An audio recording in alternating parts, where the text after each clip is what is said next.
નમસ્કાર, ભારત 24 ન્યૂઝમાં આપનું સ્વાગત છે। હવે જોઈએ આજના સમાચાર। ઝાલોદ પ્રાંત અધિકારીએ એ.કે. ભાટિયાના અધ્યક્ષસ્થાને ઝાલોદ તાલુકાના ગ્રુપ ગ્રામ્ય પંચાયત નાનસલાઈના મેલણિયા ગામ ખાતે રાત્રિ સભા યોજાઈ।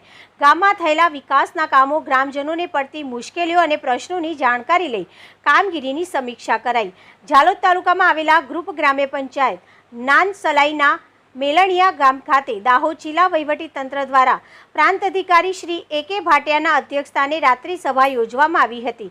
રાત્રિ સભા દરમિયાન પ્રાંત અધિકારીઓ એ.કે. ભાટિયા દ્વારા તાલુકાના ચાલતી સરકારની વિવિધ યોજનાની વિશે ગ્રામજનો માહિતગાર કરવામાં આવ્યા। ગ્રામજનો સાથે વિવિધ વિભાગોની કામગીરી અંગેની ચર્ચા વિચારણા પણ કરવામાં આવી હતી।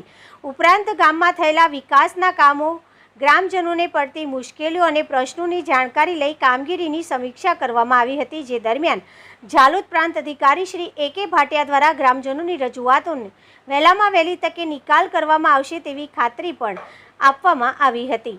ઝાલોદ પ્રાંત અધિકારી શ્રી એ.કે. ભાટિયા દ્વારા નાનસલાઈ ગ્રામ્ય પંચાયત કચેરીની મુલાકાત લેવામાં આવી હતી। જે દરમિયાન ત્યાંની દફતર ચકાસણી કરવામાં આવી હતી।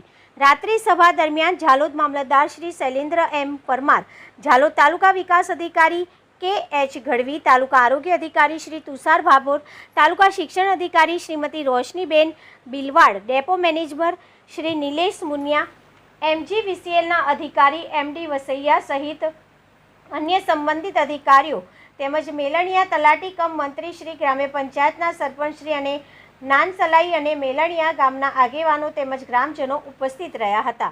તાલુકા રિપોર્ટર કમલેશભાઈ પંડિત।